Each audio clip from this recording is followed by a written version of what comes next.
And people invented this back in the 60s, early 70s, trying to explain the strong nuclear force, the force that holds protons and neutrons and quarks and gluons together. Okay, now we'll tie the bow on the thing. Okay, so first of all, I will lose this battle, but I want to say to Sean here, standing flat-footed, that I'm going to start calling it not string theory, but string hypothesis. Ooh. We have evolutionary theory, quantum theory, gravitational theory, string hypothesis. Okay. Oh well, you know what? I don't know if this has ever happened to you. You've just been downgraded. I did it with Pluto. I've been down this road before. Yeah. Sorry, Sean, but United is dragging you off of this flight.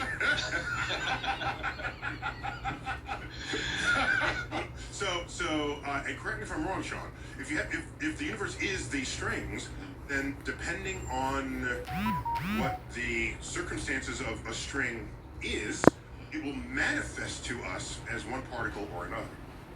So that is what would make the string more fundamental than the particle itself. Okay. Yes. Right, because it's the whole stuff. It's the stuff. Kit and the caboodle. It's everything. Caboodle especially. Right. Okay, I got you. Yeah. So the power of this is its capacity to explain everything. As it's because it's the fun. By the way, let's get a little historical, philosophical. The word atom, proposed by the Greeks. You know what it means in Greek? No. Indivisible.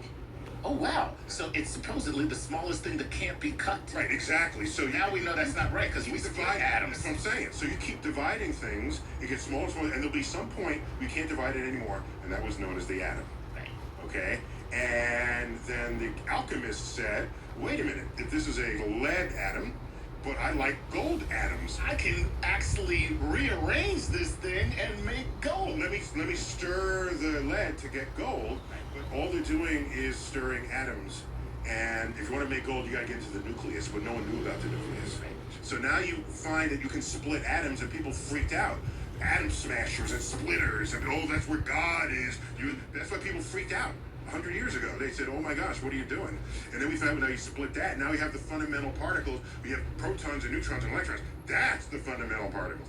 Then we poke inside the neutron and the proton, and then you get quarks. Right. So, Sean, what's inside a quark? Ooh. Yeah, maybe the strings. That's A how we piece don't of know. string. Piece of string. Piece of string. I'd be so pissed off if it's just a little bit of string. Something like string cheese. Matter of fact, I'm gonna start a company called Quark String Cheese. Wow.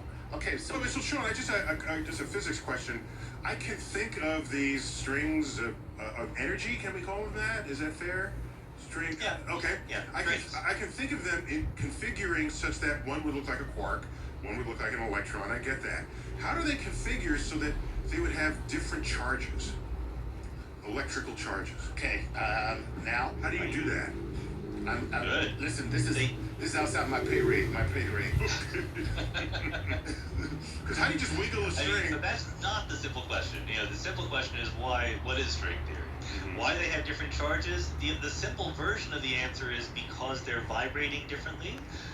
So what are you saying? It can vibrate in a negative way and in a positive way, and then you get. Yeah, or you can imagine going around the string clockwise or counterclockwise. There's different things that can happen. Okay. Different ways. The strings can be So loops. there's or different lines. loops to the string? Is that what it is? It's like different loops? That's what he's saying. So as you configure the string in different modes, it manifests to us as different particles and different charges. I got So you. what you're saying? Okay. That's what I'm saying. Yeah. Man, this Now is... you're a professional string theorist. This is awesome. No, it's cool, and it's hugely promising and powerful. Right. But it's not without its critics, is my point. Right. Because of can you predict this with experimental? Can you experimentally Que foi, gordo? verify the predictions made? Is it Que beyond foi? our reach? Is O quê? it, so the whole book's criticizing string theory for this reason. But it's cool. It doesn't make it any less cool.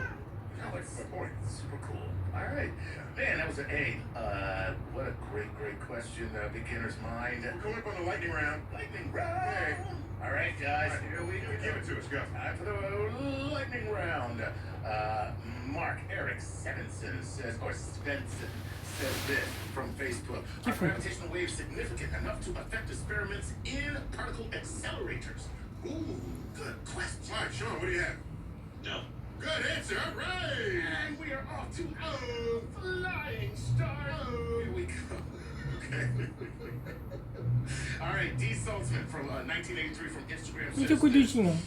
There is no way that this is the first Big Bang, so why do all of our theories have the universe ending in nothingness with no matter? Let me reword that a little bit.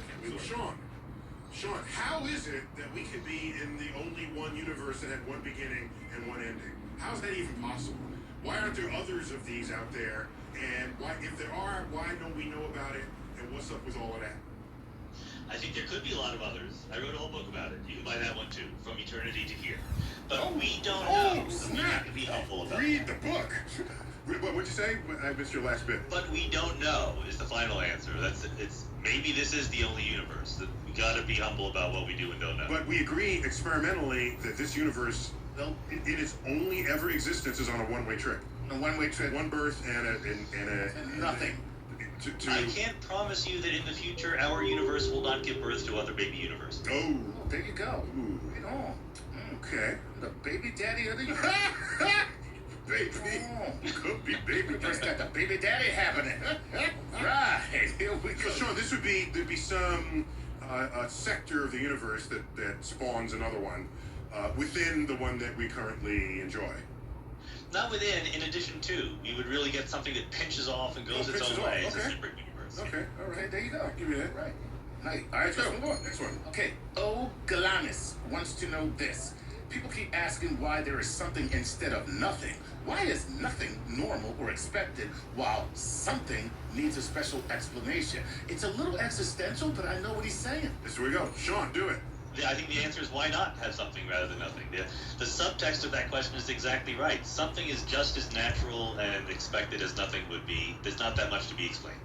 Okay, that was it. Listen, it's the lightning round, people. That's it. Lightning round. It's the lightning I could round. go on. But that's Oh, lightning no, round. that was it. He's doing good too. He is. He's killing it. He's killing it. Caleb Bingham from Facebook wants to know this. Do you think that dark matter might be regular matter from a parallel universe that doesn't react to light or in our universe, making it possible for us to see it? Thank you, Caleb from Bingham. My answer to that is yes. Whoa. What's your answer? My answer is no, because it's not just that it's dark, it's that it behaves differently.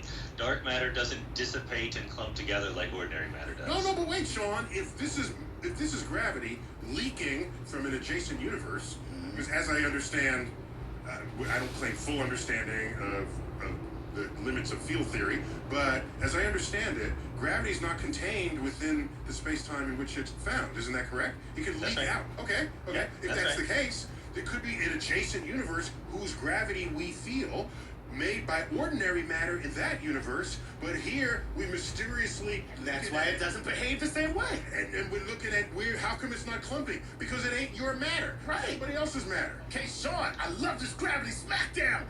It would clump with itself. In its universe, it would Yes. still be clumping. Yes, in its universe, but in our universe it wouldn't, because all we're feeling is the gravity of it. But we would feel the gravity of clumpy stuff, Yes. not of stuff that is all spread out. And if it is spread out. Caleb, here's your answer. We don't know. No. Well, think about Sean's point there. Next one. Next one. One more question. One more. This person is trying to mess with me. I'm a human boy. Human boy. I'm a human boy. That's the what does the general theory of relativity tell us about the fabric of space-time itself? Yeah, it tells us that the fabric of space-time has a life of its own, that it's dynamical, that it moves and stretches and warps in response to the stuff that we see in the universe. That was a damn good question. I mean, damn good answer, Sean. So I'm gonna quote, was it Einstein or John Wheeler who said, space tells matter how to move, and matter tells space how to curve. Ooh. That was Wheeler, exactly right. John Wheeler. He's a 50 guy. He would have been good on the lightning rounds. Too bad. I actually had him for relativity in physics in graduate school. Okay. And I met my wife in relativity class. Well, that's the only thing that's relative that means something. That's what I'm talking He about. became your relative. Yeah. Thank you, Mr. Wheeler. Just a quick question here before we take it out. I'll give my own question to Sean. Okay. I'm not always on video call with the dude. All right. So Sean, what is the chances that we are in sort of a false vacuum and could possibly tunnel to a more stable state in the universe, changing all the known laws of physics, and we all die? Yeah, the chances are depressingly large. What a happy question. Thank you. Well, Very just to large. clarify, so you can imagine me at the bottom of a well, okay? And if you displace a ball up the side of the boat, it'll roll back to the bottom. So it's kind of stable, Right. okay? But suppose there's a deeper well adjacent to this one that is lower. If this ball ever saw that, it would go there. We have to go there. It would have to go there, right? So if you sort of pushed it up the hill, it'll roll down. It'll never come back to that high state. But quantum physics says you can actually tunnel through the walls that could separate two states. And tunnel, just Right. just burrow right through, and you're here. Right. And if you show up here, you sink to a whole other thing. And Sean, you're a betting man. You're saying, oh my gosh, this could really be true.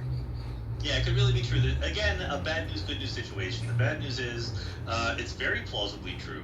And in fact, there's a little bit of a hint, right? Because for good reasons, you might imagine that the true vacuum, the vacuum that is the most stable and wouldn't decay, would have exactly zero energy in empty space, would have exactly zero vacuum energy or cosmological constant.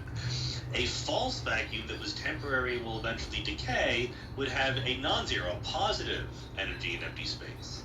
Our universe has a positive energy in empty space. It's exactly the kind. That's the bad news. The good news is we wouldn't know it because we would be instantly dead if we underwent this Very transition. nice. No time to worry. I feel so In much fact, better. it doesn't even happen at the speed of light. It happens instantly, Instantly.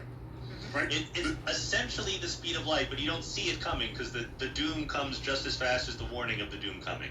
That's the good news. Sweet. Oh, God, I'm going to sleep so well. It's cosmically reassuring. Sean, it's been great to have you on the show. Your latest book, The Big Picture, with the audacious subtitle on the origins of life, meaning, and the universe itself. Sean, always great to chat with you. Thanks for keeping up the fight over on the West Coast. And we're going to try to maybe get you back on the show a couple more times, if we Happy to can. be on. Thanks for having me. Excellent, dude. Chuck, always good to have you This was fun. on Star Talk. Show. I'm Neil deGrasse Tyson. I've been your host. This has been Star Talk, and as always,